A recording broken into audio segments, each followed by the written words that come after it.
What did Clarkson's? Are we on? We are. They can hear us, so Okay, don't say anything you don't want to say. Right, no. We're about to start. We're about to start live. All right. I'm just trying to get the chat room up and close out a window so that we're running at a good speed. We're coming, people.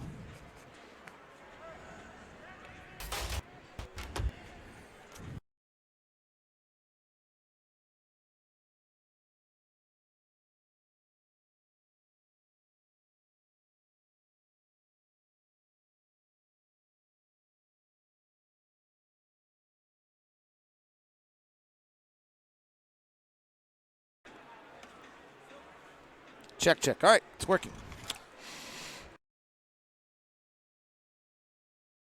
POSTCAST, where the Utah Jazz beat the LA Clippers in their signature win of the season, and Donovan Mitchell's the best player on the floor with the best player in the league maybe on the floor. We're talking about it coming up on POSTCAST. POSTCAST is brought to you by the store at 6200 South and 20th East. Get all your holiday shopping there, as well as the Gateway location right next to the arena across from the Children's Museum. Great place to grab your lunch in the afternoon. Rob Boone is along with me. I'm David Locke. This is POSTCAST. Thanks very much for tuning in. We are coming to you live and looking forward to taking all your questions. Ron, let's start there. What's your thought on this one tonight? You know, I thought we saw something special tonight, especially after being down 10 and then coming back in that second quarter and getting 39 points in that second quarter. I thought we saw something special by the way the Jazz went about their business of getting it done. Has some very good scoring, but the just not giving up on the game plan and, you know, giving themselves a chance to win the basketball game. The number one goal when you're on the road is to give yourself a chance to win. I mean, just don't get blown off the floor to the point where you're giving up in the third quarter, or early in the fourth quarter. And the Jazz hung right in there, and then the rest is history because Donovan Mitchell just took it over. All right, let's get into Donovan Mitchell here for a second. Tim Lacombe on the radio postgame just pointed out it's great. I've gotten texts from people that are great basketball minds. Just the dude's legit. He went head-to-head with Dame Lillard the other night. He went head-to-head tonight with Kawhi Leonard and Paul George. He's being defended by some of the best defensive players in the league. But more than anything else, he's in control at a level we've never seen him late in games. And this is what I see, because he has learned how – I mean, everyone's going to defend him different. So he's learning how to take advantage of the opportunities has and make adjustments to when how people are defending him, if you understand what I mean. Every team or every player is not going to defend him the same way, and he's making those adjustments in the course of the basketball game and taking advantage of it. You know, he really turned Paul George and Kawhi Leonard around a couple of times by when they were going over the top, and then the rescreen, they come in underneath and he pulls up and knocks down a three-point shot. Or he gets into the paint and shoots a little push shot there in the middle of the floor. So he's really learning how to make himself just get the job done, you know, if you understand what I'm talking about. All right, the Jazz have a few superstars on this team. One of them's Donovan Mitchell. Rudy Gobert's impact on Kawhi Leonard and Paul George tonight was incredible. Kawhi goes 6 of 24. Paul George goes 6 of 20. I talk about it all the time. He bent their shot charts. They didn't get the shots they wanted. There's another superstar on this team, and it's Quinn Snyder and his coaching staff. Absolutely. And their work tonight was marvelous. It was totally marvelous. I mean, the everything that they went through this morning seemed to play into how they played tonight and how they won the basketball game. And I was just so impressed with that. We had a ton of notes that we probably didn't even get a chance to get to about little things that they wanted to make sure that happened out there on the floor, from the positions and angles of screens, and you know, it's all of those things that plays in to winning a basketball game. Another thing that was concern, especially of mine here in that first quarter, was the rebounding. They gave up a lot of offensive rebounds. That was a big concern. But Rudy only had 6 rebounds, 6 or 7 rebounds, something like that. But they had to come; those rebounds had to come from somewhere else, and I thought Royce O'Neal done a great job with that. There were so many little – you win a game like this by making plays. Emmanuel Mudiay sneaks behind Zubac, knocks the ball away. Yes. Rudy Gobert and Joe Ingles play a two-man game. Paul George is going under the pick on Ingles, and they re-screen it so he gets a 3. The Jazz execute switching so that Lou Williams ends up on Donovan. I mean, there are so many winning plays tonight. Yeah, it's so many winning plays, and you can see how the Jazz are taking advantage of the game plan, taking advantage of things that they work on. And it's amazing when Quinn talks about certain things that will happen out there on the floor, and you need to take advantage of this, and then all of a sudden there it is, and you automatically know what to do in situations like that. And I think that's what we're seeing. You really have to enjoy Joe Ingles right now, the way he's playing, the confidence level that he's playing with. And I think the best thing that probably has happened to this team is Joe Ingles in the starting lineup. We are shattering our records right now for the season on POSTCAST. So thanks for tuning in live on Locked On Live on Facebook, Locked On Live on Twitch, Locked On Live on YouTube, also Locked On Sports on Facebook and on Periscope. Thanks so much. We are shattering the numbers. Fans are excited after the signature win of the season. Our chat room has gone ballistic. There's absolutely no chance we make the bus and get to all the chats.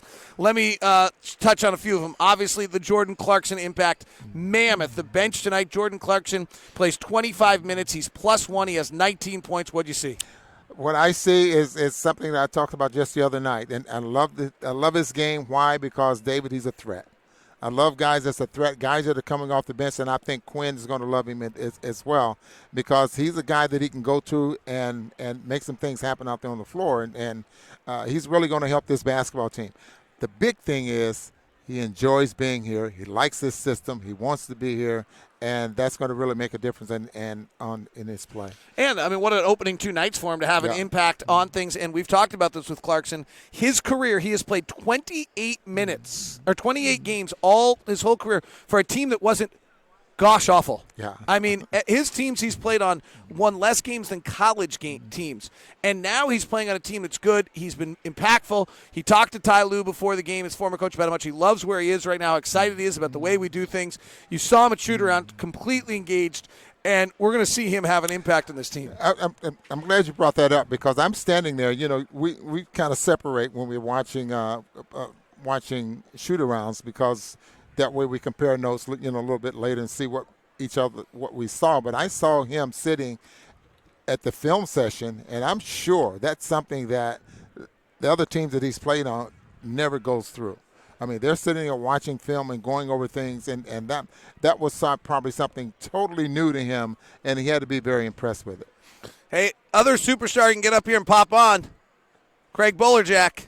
Feel free to pop up here. We're talking about all the superstars in the Jazz organization. You're right there. I think you had to listen to me more than you wanted to come around here so we can get you on this mic also.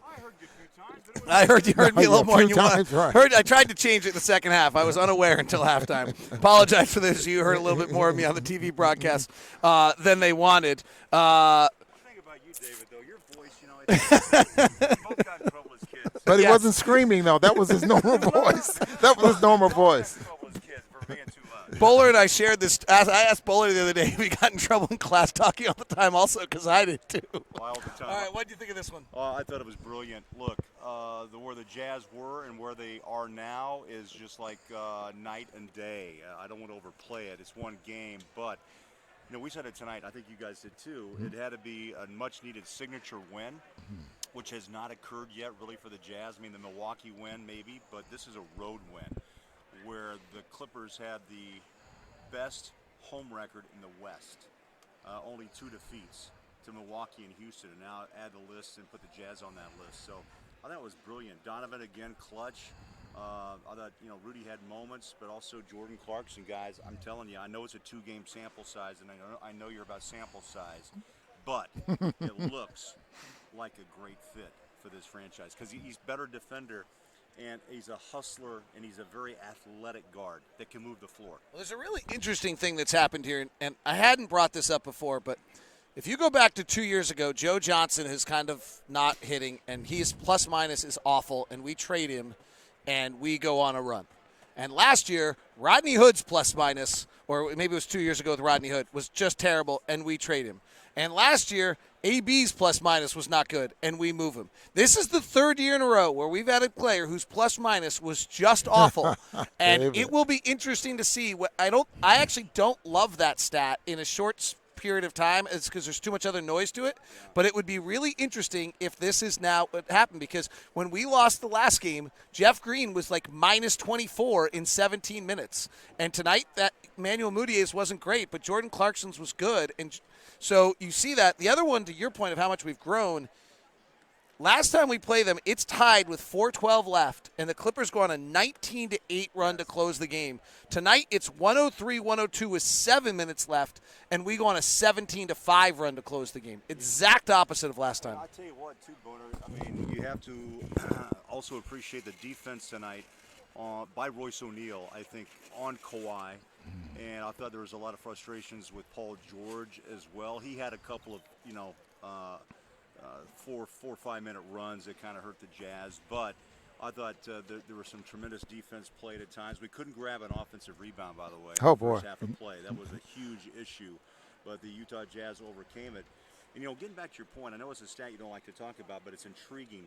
And I was going to ask Booner, when you have players traded and also a player waived, the impact, and it looks like the Jazz, almost the message is, we've got to do something to get this franchise where it should be.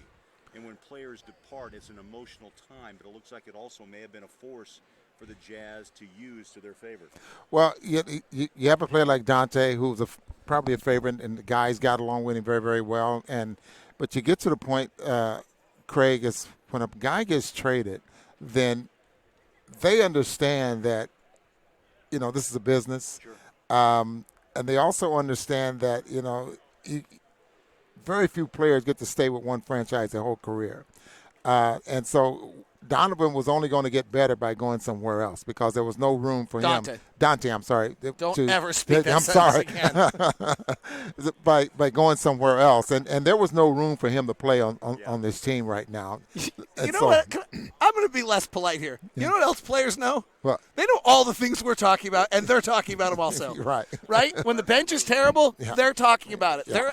They're asking us at times, what do you think needs to get fixed with the bench? Right. They're perfectly aware. So they see that trade, and they like Dante, and the message is, we're here to help you, both our coaching staff and the front office, and they've reacted appropriately. Big win. We got a bus to catch, boys. We could talk forever. We'd love to. Thanks for everybody in the live audience. We shattered our records tonight. The numbers are a mammoth on Locked On Live on both everything. Oh, sorry. Yeah, these people over here, by the way, in the second half, these people over here thought I was so obnoxious because every big call I turned that direction to try to knock it on top of your broadcast. And they thought they